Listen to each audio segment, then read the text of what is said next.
আজকে প্রাথমিক ৩২,০০০ চাকরি বাতিল মামলার শুনানি হয়েছে কোর্ট নাম্বার 11-এ অনারেবল জাস্টিস তপব্রত চক্রবর্তী এবং অনারেবল জাস্টিস ঋতব্রত কুমার মিত্র স্যারের ডিভিশন বেঞ্চে দুপুর 2টো থেকে। আজকে অ্যাপেলেন্টসদের বলা শেষ হয়েছে। এরপরে যারা মূল পিটিশনার এই মামলায় তাঁরা বলবেন। তো আজকে এই মামলায় কি শুনানি হলো তার ডিটেলস আমি আপনাদের সাথে শেয়ার করছি। আজকে মূলত অ্যাপেলেন্টসদের পক্ষ থেকে বিভিন্ন আইনজীবী সওয়াল করেছেন। প্রথমে যিনি সওয়াল করলেন মূলত ম্যাট 1873 অফ 2023 এই মামলার পরিপ্রেক্ষিতে তিনি যেটা বললেন যে তিনি আনট্রেন্ড প্রার্থীদের হয়ে বলছেন। 121 জন সামথিং প্রার্থী রয়েছেন, তারা প্রত্যেকেই আনট্রেন্ড হয়ে জয়েন করেছিলেন, কিন্তু পরবর্তীতে তারা ট্রেনিং কমপ্লিট করেন মে 2019 সালের মধ্যে। লাস্ট অকেশনে যেটা বলেছিল মিস্টার সেন সেগ্রিগেশন নিয়ে, সেটাই তিনি বলতে চান বলে তিনি জানালেন। এবং আইনজীবী যেটা জানালেন যে তিনি টেট যে 2014 যার নিয়ে অভিযোগ, সেই বিষয়টাকে তিনি 2016 রিক্রুটমেন্ট থেকে আলাদা করতে চান, এই বিষয়ে তিনি সওয়াল করতে চান। তিনি যেটা বললেন যে টেটকে রিক্রুটমেন্ট প্রসেস থেকে সেগ্রিগেট করা হোক। টেট 2014 নোটিফিকেশন তিনি দেখালেন, যেখানে 23 লক্ষ পরীক্ষার্থী পার্টিসিপেট করেছিল। টেট 2014 নোটিফিকেশনটি পড়লেন তিনি, অর্থাৎ কি কি ক্রাইটেরিয়া ছিল সেখানে।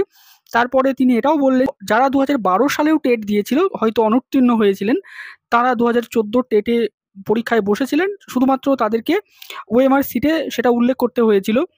তো মহামান্য বিচারপতি তখন প্রশ্ন করলেন যে আপনি ঠিক কি বলতে চাইছেন, এই যে বিষয়গুলো বলছেন এর গুরুত্ব কি? আইনজীবী তখন জানালেন যে তিনি যেটা বলতে চান যে 2012 সালের প্রার্থীরাও টেট 2014-তে পার্টিসিপেট করেছিল এবং তাদের সেটা ওএমআর সিটে ইন্ডিকেট করতে হয়েছিল। যে সিগনিফিকেন্স এই রয়েছে এটার, সেটা হচ্ছে যে ওএমআর সিট সম্পর্কিত যা কিছু আছে সেটা টেট 2014 এক্সামকে নিয়ে বা তার সাথে সম্পর্কিত, সেটা এই কোর্টের সাবজেক্ট ম্যাটার নয়। রিক্রুটমেন্ট প্রসেসে ওএমআর সিট নিয়ে কোনো ইস্যু নেই। ক্যান্ডিডেটরা যে জেলা থেকে পার্টিসিপেট করুক না কেন, আদার্স ডিস্ট্রিক্টেও তারা জয়েন করতে পারবে বলে তিনি জানান। এবং 14/9/2016 যে সালে টেট রেজাল্ট হয় সেটাও তিনি জানান। এবং তারপরে 26 সেপ্টেম্বর 2016 সালে রিক্রুটমেন্ট প্রসেস স্টার্টেড হয় এবং তারপরে টেট 2014 এবং 2016 রিক্রুটমেন্টকে সেগ্রিগেট করা হোক, এই দাবিটাও তিনি তুলে ধরেন। যা কিছু অভিযোগ সব টেট 2014-কে নিয়ে, এটাও তিনি জানান। এবং 30শে এপ্রিল 2024 সালের শান্তনু সিট মামলার, অর্থাৎ ওএমআর সিট সংক্রান্ত মামলার একটি অর্ডার দেখালেন। এবং তিনি যেটা বললেন যে issue of TET 2014 is different, যেখানে সিঙ্গেল বেঞ্চে মামলা চলছে সেটা পেন্ডিং আছে। টেট 2014-কে 2016 নিয়োগ থেকে আলাদা করা হোক। টেট 2014 থেকে 2016 নিয়োগের মানে 16 নিয়োগ হয়েছে 42,000 প্রার্থীর। এরপরে 2020 সালে 16,500 নিয়োগ হয়েছে। এছাড়াও 2022 সালে 11,765 সামথিং নিয়োগ হয়েছে। টেট 2014 নিয়ে যা অ্যালিগেশন রয়েছে বা আনা হয়েছে, সেটা এই 2016 নিয়োগ মামলায় অংশ নয়, এমনটাই আইনজীবী জানালেন। সামান্য বিচারপতি তখন বললেন যে এটা কে বলল, তারা তো এটা বলেনি, অর্থাৎ পিটিশনাররা তো টেট 2014 নিয়ে যে অভিযোগ করে মামলা করেছে তা তো নয়, আপনারা এটা বলছেন। তার মানে আপনি যেটা বলতে চাইছেন যে টেট 2014-র যে জেনুইনিটি সেটা নিয়ে মামলা চলছে এবং সেটা স্ক্যানারে রয়েছে। তো আইনজীবী জানালেন যে সিঙ্গেল বেঞ্চে সেই নিয়ে মামলা চলছে।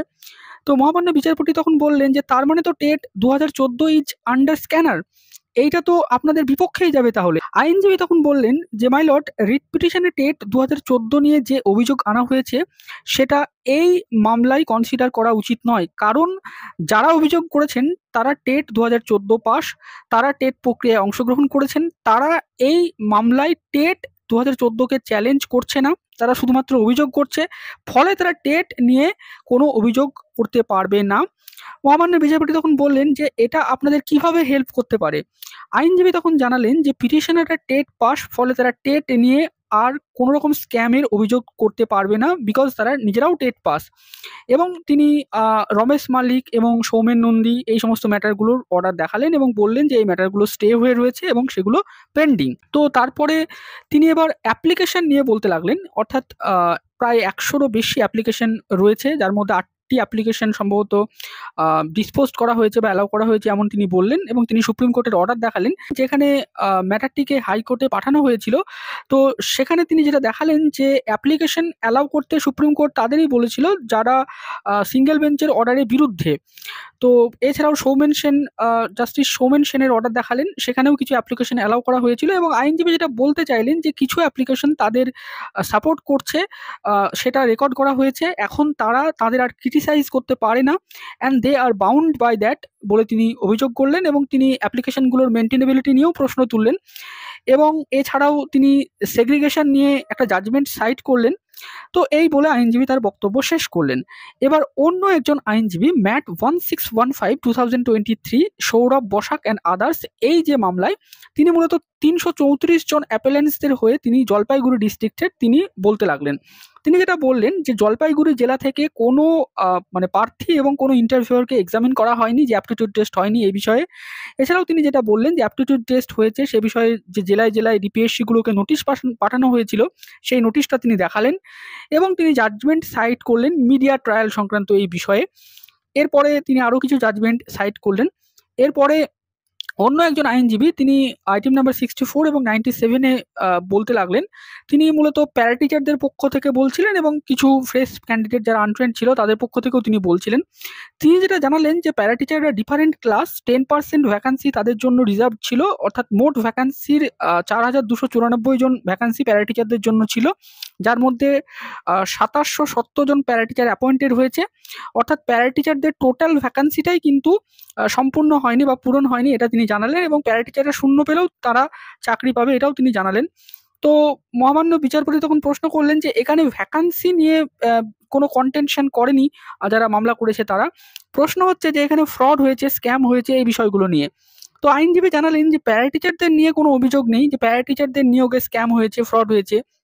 সিঙ্গেল বেঞ্চ যেমন ট্রেন্ড ক্যান্ডিডেটদেরকে আলাদা করেছিল, প্যারা টিচারদেরকেও যাতে করে আলাদা করা হয় সে বিষয়ে তিনি আবেদন জানালেন এবং তিনি এই বিষয়ে রুলস দেখালেন যে প্যারা টিচারদের কোনো অ্যাপটিটিউড টেস্ট নেওয়ার প্রভিশন ছিল না, তাদের টিচিং এক্সপিরিয়েন্সের নম্বর দিয়ে অ্যাপটিটিউড টেস্টের নম্বরটাকে মানে দেওয়া হয়।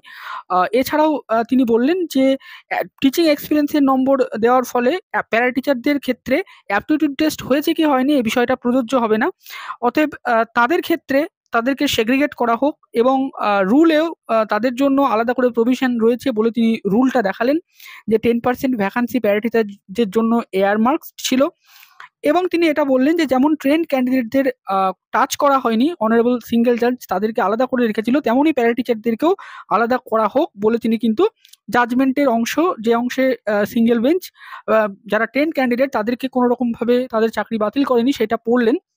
তো মহামান্য বিচারপতি এই সময় প্রশ্ন করলেন যে ট্রেন্ডদের নিয়ে জাজমেন্টে বলা হয়েছে, কিন্তু প্যারা টিচাররা যেহেতু সেই সময় আনট্রেন্ড হিসেবে জয়েন করেছিল অতএব তাদের নিয়ে কিন্তু জাজমেন্টে বলা হয়নি, তার মানে তারাও এই জাজমেন্টের আওতায় আসছে।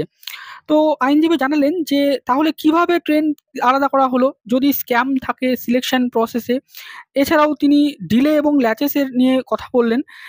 তিনি যেটা বললেন যারা মামলা করেছেন তাদের কোনো লোকাস নেই, তার কারণ 2019-এর পরে কোনো আনট্রেন্ড প্রার্থী আর চাকরি পেতে পারে না, অর্থাৎ 2019-এর মধ্যেই তাদেরকে ট্রেনিং করে নিতে হতো, তারা যেহেতু ট্রেন্ড নয় অতএব তারা 2022 সালে এসে মামলা করেছে, সেই মামলার কোনো ভিত্তি নেই, সেই মামলার মেনটেনেবিলিটি নিয়ে প্রশ্ন তুললেন এবং তাদের মামলা খারিজ করার কথা তিনি বললেন।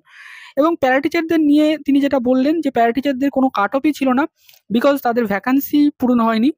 তো মহামান্য বিচারপতি এই সময় প্রশ্ন করলেন যে ভ্যাকান্সি পূরণ হচ্ছে না বলে অটোমেটিক তারা চাকরি পাবে, জিরো পেলেও ইনকম্পিটেন্ট প্রার্থীরা, এমন প্রভিশন তো থাকা উচিত নয়, এমনটাই মত প্রকাশ করলেন। তো আইনজীবী যেটা জানালেন যে মাইলট রুলসে যেটা রয়েছে সিলেকশন কমিটি, তাদের সেই সিলেকশন কমিটি সব কিছু ভেরিফাই করেছে প্যারা টিচারদের ক্ষেত্রে, এমন নয় যে প্যারা টিচাররা ইনকম্পিটেন্ট ছিল, তাদের সব কিছুই রয়েছে, তারা টেট পাস। এবং সিঙ্গেল জাজ যেটা মনে করেছে যে সিলেকশন কমিটি ছিল না, তো সিঙ্গেল জাজের যদি মনে হয়ে থাকে সিলেকশন কমিটি ছিল না তাহলে তো সব কিছুই নতুন করে স্ক্রুটিনাইজ করতে হবে, তার কারণ তাহলে যারা ট্রেন্ড প্রার্থী তাদেরকে তাহলে কেন আনটাচড রাখা হলো বলে কিন্তু আইনজীবী দাবি করলেন যে তাহলে তো সিঙ্গেল জাজ একটা কন্ট্রোভার্সিয়াল অবজারভেশন দিচ্ছেন। তিনিই বলছেন যে সিলেকশন কমিটি ছিল না, তাহলে সবার ডকুমেন্ট ভেরিফাই হলো কি করে? তাহলে যারা ট্রেন্ড প্রার্থী তাদেরও তো ডকুমেন্ট ভেরিফিকেশন করেছে সেই ইন্টারভিউ বোর্ড, যারা সিলেকশন কমিটির মাধ্যমে এসেছিল, এরকমটা আইনজীবী জানান। এবং তিনি এটাও বলেন যে অ্যাপটিটিউড টেস্ট এবং ইন্টারভিউ একসাথে হয়েছিল এবং তিনি অ্যাপটিটিউড টেস্ট কি এই সমস্ত বিষয়ে একটু আর্গুমেন্ট করলেন এবং তিনি বললেন যে অনারেবল সিঙ্গেল জাজ যেটা বলেছেন যে নতুন করে অ্যাপটিটিউড টেস্ট এবং ইন্টারভিউ নিতে, তাহলে তিনি ভেরিফিকেশন করার অর্ডার কেন দিলেন না? যদি সিলেকশন কমিটি না থাকে তাহলে তো ভেরিফিকেশন প্রসেসটাকেও নতুন করে তাকে নিতে হবে। তো এই বিষয়টা তিনি বললেন। এবং তিনি আরও যেটা আর্গুমেন্ট করলেন যে নোটিফিকেশন যেটা তিনি দেখালেন যে যেখানে ভাইভা ভয়েস এবং অ্যাপটিটিউড টেস্টের জন্য নোটিফিকেশন দেওয়া হয়েছিল এবং ইন্ডিভিজুয়াল প্রার্থীদের কল লেটারেও প্রার্থীদেরকে ডাকা হয়েছিল অ্যাপটিটিউড টেস্ট এবং ভাইভা ভয়েসের জন্য। এছাড়াও তিনি সেকশন 165 নিয়ে বললেন যে সিঙ্গেল বেঞ্চ সেকশন 165 এভাবে অ্যাপ্লাই করতে পারে না। যাদেরকে সাক্ষী নেওয়া হয়েছে তারা কেউ মামলায় পার্টি ছিল না এবং প্রাইমারি ডকুমেন্ট যেখানে আছে অ্যাপটিটিউড টেস্ট হয়েছে সেখানে সেটাকে গ্রাহ্য না করে কেন 165 এভিডেন্স অ্যাক্টের উপর ভিত্তি করা হলো, এমনটাও তিনি প্রশ্ন তুললেন। তো মহামান্য বিচারপতি জানালেন যে প্রাইমারি ডকুমেন্টস আছে মানে, তো আইনজীবী জানালেন যে মার্কশিট আছে। তো তখন মহামান্য বিচারপতি বললেন যে সেই মার্কশিটটা আমাদেরকে দেখান। এটা তো আমাদেরকে দেখানো হয়নি। তো আইনজীবী প্যানেলে যে মার্কসটা দেওয়া হয়েছে মূলত অ্যাপটিটিউড টেস্টের জন্য সেটা দেখালেন। তো মহামান্য বিচারপতি তখন বললেন যে একটা তো ইন্টারভিউ বোর্ড যে মার্কস দিয়েছে সেটা তো মানে সেই অরিজিনাল ডকুমেন্ট নয়, এটা প্যানেলের যে মার্কসটা বসানো হয়েছে সেইটা। এটা তো যে কেউ বসাতে পারে, এমনটাই মহামান্য বিচারপতি মন্তব্য করলেন। তখন আইনজীবী বললেন, মাই লর্ড, এটা তো অনুমান করে বলছেন আপনি। তো আইনজীবীকে তখন মহামান্য বিচারপতি বললেন যে তবুও এটা বলা যাবে না যে অ্যাপটিটিউড টেস্ট হয়েছিল এমন প্রাইমারি ডকুমেন্ট আছে। এটা ঠিক অবশ্যই যে মার্কস আছে অ্যাপটিটিউড টেস্টের এবং নোটিফিকেশন আছে যেখানে অ্যাপটিটিউড টেস্ট নেওয়ার কথা বলা হয়েছে এবং কল লেটার এগুলো আছে। তো আইনজীবী তখন বললেন যে মাই লর্ড, অ্যাপটিটিউড টেস্ট সবসময় ক্লোজ ডোর হয় এবং ইন্টারভিউয়ে কীভাবে নম্বর দেওয়া হবে, কীভাবে মার্কস বসানো হবে সেই বিষয়গুলো কোর্ট দেখতে পারে না। সেটা যারা ইন্টারভিউ নেবে তারা সেটা ডিসাইড করবে এবং এই নিয়ে সুপ্রিম কোর্টের একটি জাজমেন্ট দেখালেন। এবং তারপরে তিনি রেস জুডিকাটার বিষয়ে বললেন, অর্থাৎ কমন মামলা যারা মামলাকারী তারা অন্য বেঞ্চেও মামলা করেছিল এবং তাদের মামলা খারিজ হয়ে গেছে, এরকম 5 জন পিটিশনার এই মামলাতেও রয়েছেন। তো তাদের এই মামলা খারিজ করা হোক। এছাড়াও তিনি জাজমেন্ট সাইড করলেন কিছু এবং তিনি একাডেমিকের বিষয়টাও বললেন যে যারা একাডেমিকে কম নাম্বার পেয়েছে কিন্তু ইন্টারভিউয়ে বেশি নাম্বার তারা যে পেতে পারে না এমন কোনো বিষয় নেই। এরপরে অন্য একজন লয়ার তিনি যেটা বললেন যে পিটিশনাররা অন্য সিলেকশনের ডকুমেন্ট এই মামলায় রিলাই করছে বলে তিনি মানে অভিযোগ করলেন। তখন মহামান্য বিচারপতি বললেন যে আপনারা যখন রিপ্লাই দেবেন তখন এটা বলবেন। তো এরপরে আরেকজন লয়ার তিনি অল বেঙ্গল টিচার অ্যাসোসিয়েশনের যে মেম্বার টিচার তারা যে ইন্ডিভিজুয়াল 2188 অফ 2023 এই যে মামলা করেছেন সেই মামলায় তারা এসেছেন বলে তারা জানালেন এবং তারা যেটা বললেন যে তারা নট ফেভার্ড চাইল্ড, অর্থাৎ তারা কোনো ফেভার্ড নেননি। এবং মহামান্য বিচারপতি তখন বললেন যে সাম আর ফেভার্ড, কেউ হয়তো ফেভার নিয়েছে। তো আইনজীবী তখন জানালেন যে কে ফেভার নিয়েছে তারা জানে না, কিন্তু তারা কোনো ফেভার নেয়নি। তো মহামান্য বিচারপতি বললেন যে তাহলে কিভাবে সেগ্রিগেট করা যাবে? তো আইনজীবী তখন বললেন যে টোটাল 50 নম্বরের পরীক্ষা হয়েছিল, যার মধ্যে টেটের নম্বর ছিল, একাডেমিক ছিল, ইন্টারভিউ, অ্যাপটিটিউড টেস্ট এবং যেখানে এক্সট্রা কারিকুলার নম্বর ছিল। তো সেখানে তিনি যেটা বললেন যে তিনি যাদের হয়ে কথা বলছেন তারা মূলত একাডেমিকে ওয়েল প্রার্থী, তারা টেটেও ভালো নম্বর পেয়েছিল, একাডেমিকেও তারা ভালো প্রার্থী এবং তারা ইন্টারভিউ অত্যন্ত কম নম্বর পেয়েও চাকরি পেয়েছে। তাদের একাডেমিক ভালোর জন্যই তারা চাকরি পেয়েছে ইন্টারভিউয়ে কম নাম্বার পেয়েও। তো সেই বিষয়টা যাতে করে মহামান্য বিচারপতি দেখেন এটা তিনি জানালেন এবং তিনি যেটা বললেন যে এখানে যে প্রার্থীরা একাডেমিকে ভালো, একাডেমিকে ওয়েল, তারা কোনো রকম ফেভারিট, তারা কোনো রকম সুবিধা নেয়নি এটা তিনি জানালেন এবং তাদেরকে কেন পানিশ করা হবে, তাদেরকে কেন পানিশড করা হবে বা শাস্তি দেওয়া হবে এটাও তিনি বললেন এবং তিনি করাপশন হয়েছে কি হয়নি এই বিষয়টা নিয়ে তিনি বললেন তিনি বলতে চান না। যারা একাডেমিক্যালি ওয়েল তাদের যেন আলাদা করে দেখা হয় এমন দাবি মহামান্য বিচারপতির কাছে তিনি জানালেন। এই বলে আজকে মূলত অ্যাপেলেন্টসদের বক্তব্য শেষ হলো। এরপরে মহামান্য বিচারপতি বললেন যে তিনি নেক্সট ডেটে পিটিশনারদের বক্তব্য শুনবেন।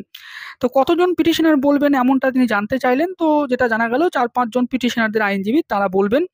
তো নেক্সট ডেট অফ হিয়ারিং রাখা হলো 21শে অগাস্ট দুপুর 2টোর সময়।